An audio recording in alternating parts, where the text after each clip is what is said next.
And I can tell you with no uncertainty that miracle cures are no laughing matter. I bid you good day, sir. Oh, Mr. Marston, good to see you. How have you been keeping? I'm well, Mr. Mr. West Dickens. Nigel West Dickens of East Cheap, London, New Waverly, New York, and Armadillo, New Austin. At your service. At my service. At everyone's service. At the service of science, of knowledge, of life. How are your wounds? Much, much better. But then they would be. Would be? I know a cure for all ailments, Mr. Marston. Ah, I'm sure you do. And I'm sure for just $2 an ounce, I could live forever. Oh, but for you, sir, I do a bulk discount rate of $1.95 an ounce, as long as you buy 100 ounces or more. That's a lot of immortality. Give it up, old man. That's Mr. West Dickens to you, boy. Give it up, old man. Listen, Marston, I'm broke, but this stuff is good. It works. I need a healthy young man like you. Come along, let's ride over to my newest customer at Ridgewood, and I'll explain while we go. Okay. Head for Ridgewood Farm, John, and hurry. There are people there in dire need of my tonic.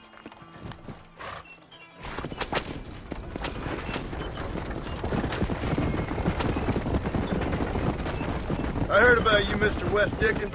And I about you, John Marston. Hoodwinking the weak, gullible out of their hard-earned money. Stay on the road! You're going to destroy the merchandise! My dear boy, it is you who is gullible, if I may be so bold, for heeding such ill-informed scuttlebutt. You're as full of wind as a horse with the collar. I have been blessed with the gift of language, and for that I will not apologize. But the West Dickens elixirs speak for themselves. My thousands of happy customers attest to that. If my tonic is such a sham, how do you explain the fine fettle in which you find me? Last time you saw me, I was knocking at death's door. You should thank the doctor for that.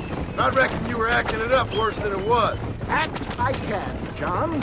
A more convincing Othello there has never been, and so shall you. A fair Iago or Cassio make. I don't like the sound of this. Showmanship, John. The flourish, the bow. We are operating in a competitive marketplace. Our product must stand out. And how does this involve me? We're going to use your God-given talents to our advantage. I'm really starting to I'll regret drop this. you off at the outskirts of Ridgewood. That way, it won't look like we came together. Once I'm set up, saunter nonchalantly into the cloud that is sure to be home. Eventually, I will call you up to try my time. After extolling the virtues, I will have you perform a few feats of wonder to amaze and impress the paying public. Such as? Oh, nothing out of the ordinary for a man in your line of work, I assure you. Best you alight here, dear boy, so no one sees us arriving together. I'll see you there. Be ready to enchant the crowd.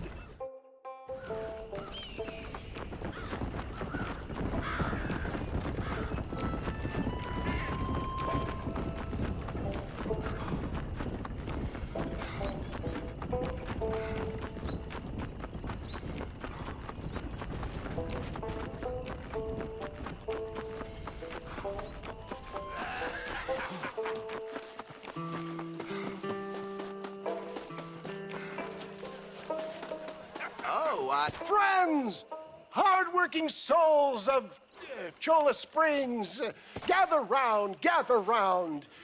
Do you suffer from rheumatism, lumbago, acute chronic sciatic, neurologic, or inflammatory pain? Well, I represent the only company that makes the genuine article that cures headaches, neuralgia, earache, toothaches, backache, swelling, sprains, sore chests, swelling of the throats, contracted cords and muscles, anxieties and ravaged nerves, stiff joints, wrenches, dislocations, cuts and bruises, and it adds vitality and vigor to the healthy man. But can you prove it, old man? Oh, I'm sure there's some customer here who could prove the qualities of it by taking a drink right now. You, sir, come up here. Step right up. That's the spirit. Ladies and gentlemen, pay close attention. This poor, wretched volunteer, entirely unknown to me, will demonstrate the effects of Dr. West Dickens' own patent tonic. Be you a cowpoke or athlete, this miraculous elixir developed with the wisdom of the East keeps the muscles supple and relaxes the cords. It loosens the joints and gives a feeling of youth and vigor to the whole system.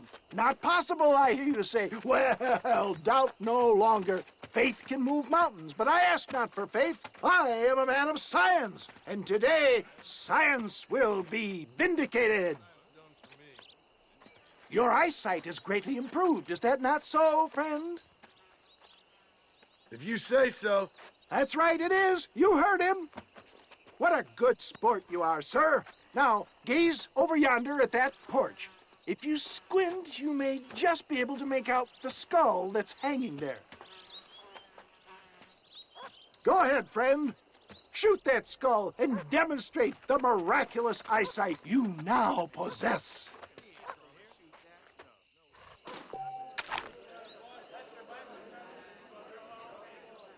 Remarkable! The eyesight of an eagle, granted by imbibing Dr. West Dickens' own patent tonic. Anybody can make that shot. This man is a fraud. If your eye's so damn sharp, why don't you try shooting my hat out of the air? My friends, our test case has been challenged to shoot a gentleman's hat out of the sky above our heads. You can fool these people, but you ain't fooling me. Right. Let's just see how sharp you is with a moving target. Get ready. He's about to throw it.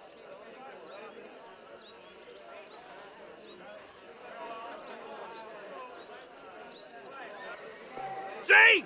That tonic is a sham! Ah! What I dare you! Do not write him off yet. He is still adjusting to the powerful tonic.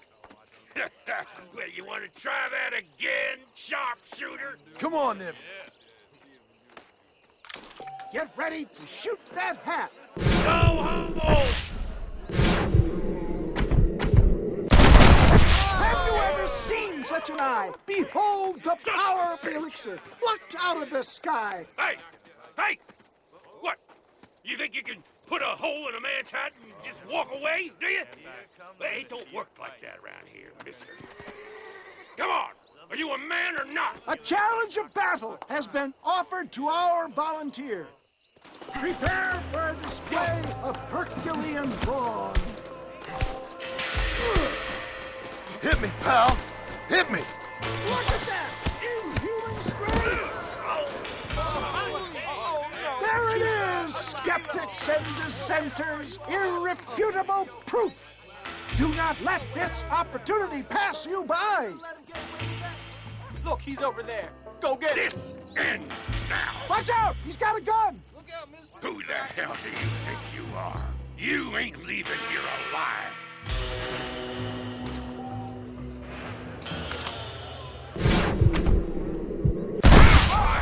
Marvelous shot, dear boy! The kind of deadly accuracy that can only be afforded by the West Dickens elixir. Come, I have plenty for all. You'll be fine. Get out of my way. Hey, where are you going? I want a bottle. Get me a bottle, please. One of them, right here. No harm in trying one bottle, I suppose. Well, I think that went kind of well, don't you? I'm just glad that my normal job involves either chasing after cattle or murderers. Not the likes of you, mister. Don't be like that. Now, if you'll excuse me, I'd like to say my goodbyes, head on back to the real world. Wait, sir. I've been thinking about your predicament, and I think I may have an idea. I've been thinking I could be your cunning Odysseus. Beware of the Greeks burying gifts, sir. Williamson had better beware. We will make them into Trojans. I don't rightly get you. I want you to go and see my old friend Seth. He can come across as a little curious, but I'm sure you two will get on. He's most often found at Coots Chapel. He's very devout. Why see him? Because between him and me, we can get those gates to open for you, and you can walk right in, just like in Homer's great Trojan yarn!